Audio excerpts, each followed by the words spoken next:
धन धन सतगुरु तेरा ही आसरा। इश्क़ मजाजी और इश्क़ हकीकी। सूफ़ी दरवेश इश्क़ मजाजी को इश्क़ हकीकी से जोड़ने वाली कड़ी बताते हैं। इश्क़ मजाजी का अर्थ मुर्शिद के रूप में मजाज या देह का चोला पहनकर आई हकीकत का इश्क़ है। मौलाना रूम कहते हैं, यदि तू अल्लाह की जात या वजूद की तलाश कर रहा है तो मुर्शिद की सूरत को देख। हक की ज़ात को मुर्शिद के नूर से भरे मस्तक में देखकर उसका आशिक हो जा। यदि तू मुर्शिद को अल्लाह से अलग समझता है तो तेरी सारी किताब और उसकी भूमिका दोनों गुम हो चुके हैं। यदि तूने मुर्शिद की ज़ात को स्वीकार कर लिया है तो खुदा की ज़ात और रसूल की ज़ात उसमें ही शामिल है। कामिल मुर्शिद की ज़ात को कबूल करना ही अल्लाह और रसूल की ज़ात को कबूल करना है।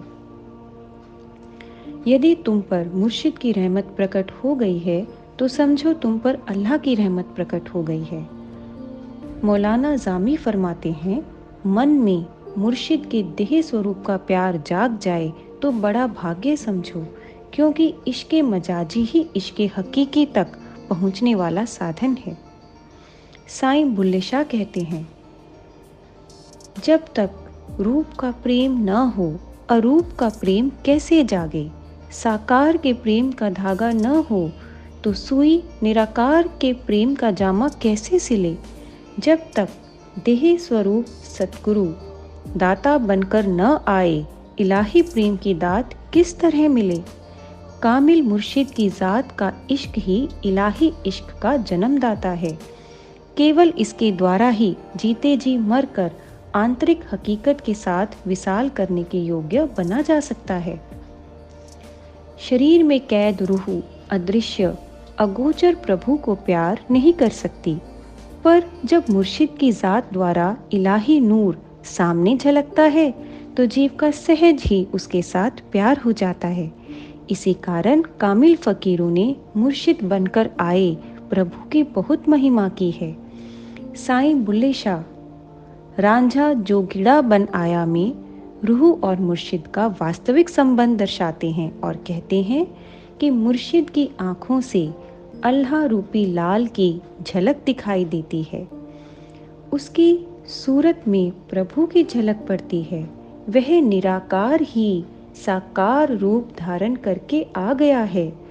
मूल रूप में आत्मा निराकार और नूरी है, पर मन माया के देश में वह जोगिन बनकर आई है। अर्थात माया के जगत में रूह देह का चोला धारण करके आई है। यही कारण है कि रांझे यानी प्रभु को भी संसार में योगी बनकर आना पड़ता है। जब हीर को योगी की सिफ्तों में से रांझे प्रभु की सिफ्तों की झलक दिखाई देती है तो वह अपने आप योगी की तरफ खींची चली जाती है।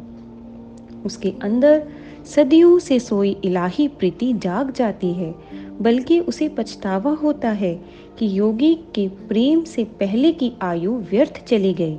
जब उसका योगी में विश्वास पक्का हो जाता है तो योगी उसे साथ लेकर तखत हजारे मुकामे हक की तरफ चल पड़ता है। धन धन सतगुरु तेरा ही आसरा।